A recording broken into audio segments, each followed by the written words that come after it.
School വിട്ട് വീട്ടിലേക്ക് പോയ 13-കാരിയെ ലൈംഗിക താൽപര്യത്തോടെ സമീപിച്ച് അത്തരത്തിൽ സംസാരിച്ച് പിന്തുടർന്ന് ശല്യം ചെയ്തയാളെ റാന്നി പോലീസ് പിടികൂടി.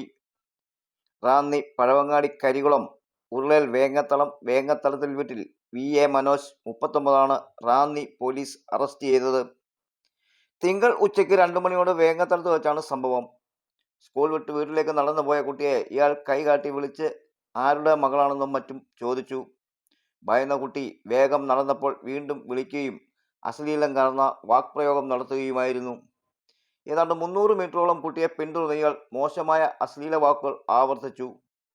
മാനസിക സമ്മർദ്ദരായ പെൺകുട്ടി വീട്ടിലെത്തിയ വിവരം അറിയിച്ചതിനെ തുടർന്ന് അമ്മ കുട്ടിയെയും കൂട്ടി രാത്രി 11 മണിയോട് റാന്നി പോലീസ് സ്റ്റേഷനിലെത്തി വിവരം പറഞ്ഞു. തുടർന്ന് ശിശു സൗഹൃദ ഇടത്തിൽ വെച്ച് കുട്ടിയുടെ മൊഴി വനിതാ പോലീസ് രേഖപ്പെടുത്തി പിന്നീട് കേസെടുക്കുകയായിരുന്നു. പ്രതിയെ രാത്രി തന്നെ വീടിന് സമീപത്തു നിന്നും പോലീസ് കസ്റ്റഡിയിലെടുത്തു. വൈദ്യ പരിശോധനയ്ക്ക് ശേഷം സ്റ്റേഷനിലെത്തിച്ച് വിശദമായി ചോദ്യം ചെയ്തു. കുറ്റം സംബന്ധിച്ച് ഇയാളെ ചൊവ്വ പുലർച്ചെ അറസ്റ്റ് ചെയ്തു. കുട്ടിക്ക് കൗൺസിലിംഗ് ലഭ്യമാക്കുന്ന റാന്നി പോലീസ് ശിശു ക്ഷേമ സമിതിക്ക് റിപ്പോർട്ട് നൽകി. കോടതിയിൽ ഹാജരാക്കിയ പ്രതിയെ റിമാൻഡ് ചെയ്തു.